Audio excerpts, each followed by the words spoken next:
Stock మార్కెట్లపై middle east war effect పడింది. Stock మార్కెట్లు భారీ నష్టాలతో ముగిశాయి. 1470 పాయింట్లు తగ్గి 74,563 వద్ద సెన్సెక్స్ ముఖ్యంగా 488 పాయింట్లు తగ్గి 23,151 వద్ద నిఫ్టీ క్లోజ్ అయింది. ఇక బ్యాంక్ నిఫ్టీ 1343 పాయింట్లు తగ్గింది.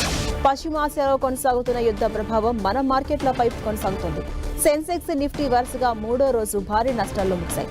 సెన్సెక్స్ నిఫ్టీ భారీ నష్టాల్లో ముగియడంతో ఇన్వెస్టర్ల సంపద దాదాపు 9 లక్షల కోట్లు ఆవిరైపోయింది. L and T, Tata steel, BEL, Maruti Suzuki, UltraTech cement భారీ నష్టాల్లో ట్రేడ్ అయ్యాయి. అటు రూపాయి సైతం ఆల్ టైం కనిష్టానికి చేరిపోయింది. డాలర్తో రూపాయి మారకం విలువ దాదాపు 93కు చేరింది.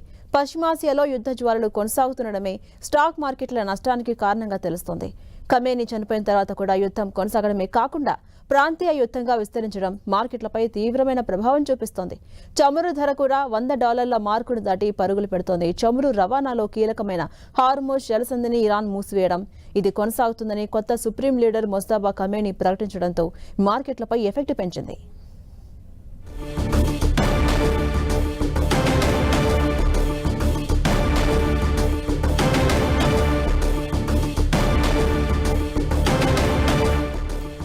స్టాక్ మార్కెట్లపై మిడిల్ ఈస్ట్ వార్ ఎఫెక్ట్ కొనసాగుతూనే ఉంది. స్టాక్ మార్కెట్లపై తీవ్రమైన ప్రభావం చూపిస్తోంది.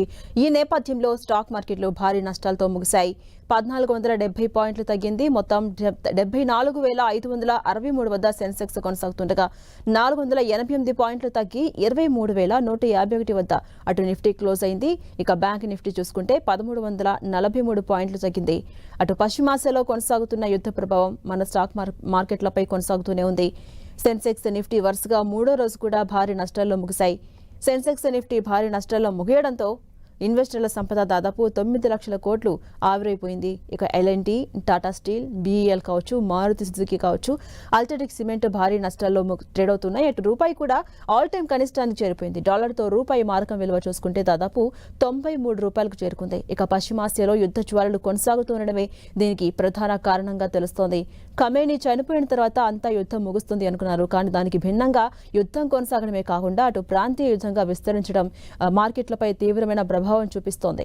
చమురు ధర కూడా అటు $100 మేర దాటి పరుగులు పెడుతోంది. చమురు రవాణాలో కీలకమైన హార్మోజ్ జలసంధిని అటు ఇరాన్ మూసివేయడం, ఇది కొనసాగుతుందని కొత్తగా వచ్చినటువంటి సుప్రీం లీడర్ మొజ్తబా ఖమేనీ కూడా ప్రకటించడంతో ఆ ఎఫెక్ట్ అనేది మన స్టాక్ మార్కెట్లపై కొనసాగుతూనే ఉంది. వరుసగా మూడో రోజు కూడా భారీ నష్టాల్లో ముగిశాయి. సెన్సెక్స్ కావచ్చు, నిఫ్టీ కావచ్చు.